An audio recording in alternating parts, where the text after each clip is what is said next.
Assalamualaikum warahmatullahi wabarakatuh. Halo kawan-kawan. Oke, kali ini kita akan bahas lagi nih menuju Pilpres 2024 sebab ada yang menarik kawan-kawan. Nah, bisa kita lihat bahwasannya dari Palung Mariana itu saya lihat di Twitter sebenarnya beberapa hari yang lalu saya ingin review ini, cuman baru ada kesempatan karena baru recovery dari kurang fit kemarin kawan-kawan. Ya, barusan saya sudah fit dan ini mungkin video pertama saya setelah 2 minggu belakangan ini. Ada bertubi masalah seputar kilat kawan-kawan. Nah, ini yang diutas atau ditulis ya oleh Palung Mariana yang saya copy dari Twitternya. Coba kita lihat lebih dalam lagi, coba kita kaji lebih jauh lagi perihal bertubi masalah seputar kilat ini kawan-kawan. Coba kita lihat lebih jauh.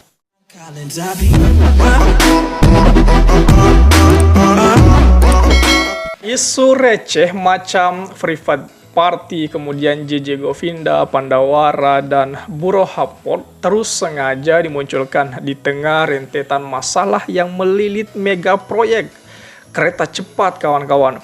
Terbaru, BPK temukan potensi rugikan negara dan melanggar aturan itu. Januari 2016 lalu, Pak Jokowi meresmikan mega proyek pembangunan kereta cepat Jakarta-Bandung itu. Nah, proyek yang menurut rencana rampung dan bisa dipakai publik di 2019 itu diperkirakan menghabiskan biaya sekitar 6,07 US dollar itu, atau kalau dirupiahkan berkisar 87,6 triliun. Nah, jauh hari sejak proyek masih jadi wacana, Pak Jokowi gembar-gembor berjanji tak akan menggunakan duit APBN. Namun, 5 tahun berselang kawan-kawan, tepatnya di 2021 kemarin, dia menjilat air liurnya sendiri dengan memaksa agar pendanaan seputar sepur kilat diambil lebih dulu dari uang negara. Bahkan sejak di 2 tahun lalu itu biaya proyek diakui membengkak dari perencanaan awal hingga harus menambah sekitar 8 US dollar miliar lagi kawan-kawan. Jadwal keselesainya proyek pun molor dan diperkirakan baru bisa dipakai publik di November 2022 kemudian ini. Ketidakcermatan perencanaan pembiayaan dan asumsi agresif dalam dokumen proyek ditenggerai jadi pemicu bermacam persoalan itu. Masalah ini ialah tambahan dari persoalan lain. Kita kembali 2019 lalu kawan-kawan, pembangunan proyek Jumbo itu memakan korban. SDN Jaka Setia 3 di kota Bekasi, Jawa Barat, sebagian ruangan kelasnya terpaksa dibongkar untuk dibangun tiang beton jalur layang kereta cepat Jakarta-Bandung itu. Nah, kesalnya di 19 Juni 2019, PN Bekasi salah memutuskan pihak yang mendapatkan kompensasi yang seharusnya ke sekolah, ini malah ke Sukroni sebagai penggugat yang mengklaim berhak atas tanah seluas 2.401 itu. Nah, benar saja. Menangnya gugatan Pak Sukroni terbukti ada kong kali kong antara wali kota Bekasi yakni Pak Rahmat Effendi dan dia tentunya. Kini Pak Rahmat sudah meringkuk di terungkuh sejak 6 Januari 2022 lalu karena tercekok KPK itu. Pak Sukroni juga harus mengembalikan uang ganti rugi sebesar 1,44 miliar rupiah dari pemerintah ke pihak sekolah. Ia memohon agar pembayarannya dicicil selama 6 bulan. Sayangnya, hingga sekarang uangnya belum juga diterima pihak sekolah. Naas sekali kawan-kawan. Persoalan lainnya adalah terjebak utang sebagai pemegang saham terbesar. 60% yang diwakili PT KAI. Pemerintah harus menanggung beban bengkaknya biaya atau cost of room operasional senilai 17,8 triliun rupiah itu. Nah, untuk menutup pendanaan itu, negara meminjam ke Cina lagi, ke China Development Bank atau CDB. Hingga detik ini, belum ada kesepakatan final seberapa persen bunga yang harus dibayar Indonesia. China meminta 3,4 hingga 4%, sebagai pemerintah memohon 2% itu. Sedangkan pemerintah memohon 2% itu. Sebelum ketiban pulung itu, kawan-kawan, pemerintah sudah menanggung utang sebesar 67,1 triliun rupiah.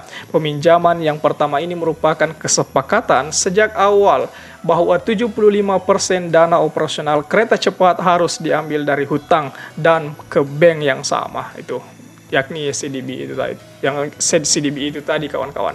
Nah, keseluruhan hutang negara saat ini untuk proyek ini mencapai 81,2 triliun rupiah. Wow.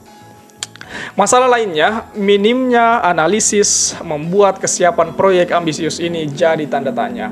Pasalnya, sampai Juni kemarin, penyelesaian konstruksi stasiun Padalarang yang jadi satu dari 5 stasiun berhenti sepurkilat itu baru 50,18% itu.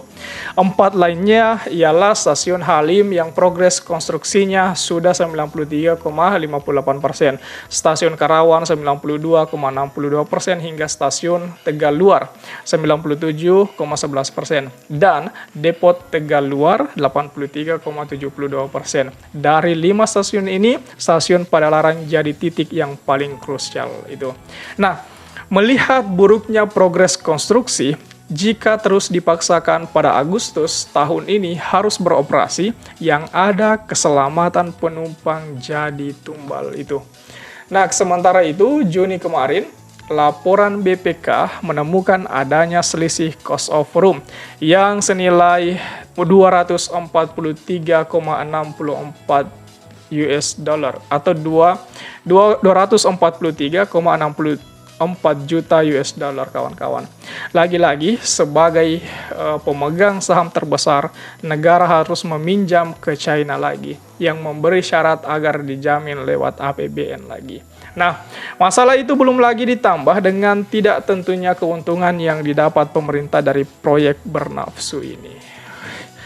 Jadi, itulah sedikit sekelumit kisah yang jujur ini sangat menyedihkan tentang proyek ambisius kereta cepat. Apalagi sekarang ini mau lagi ditambah itu. Yang tadinya dari Jakarta Bandung mau lagi ke Bandung Solo itu. Nah, berapa utang lagi di situ? Jelas ini menjadi ancaman nyata juga buat kita semua, bahwasanya utangnya akan bertambah berapa lagi ke depannya. Kemudian apakah keuntungannya sudah jelas dari sana atau tidak? Kemudian rencananya kereta cepat ini akan dipergunakan Agustus nanti nih. Tapi sejauh ini progresnya ya teman-teman bisa lihat sendiri. Nah, itulah yang kemudian kita lihat bahwa keselamatan para penumpang bisa jadi dipertanyakan itu. Apakah proyek ambisius ini bisa berjalan dengan baik, dengan meraup keuntungan yang bagus? Ini bukan bicara keuntungan dulu, tapi ini kita bicara utang dulu, kawan-kawan, yang saya pikir setiap saatnya bisa bertambah.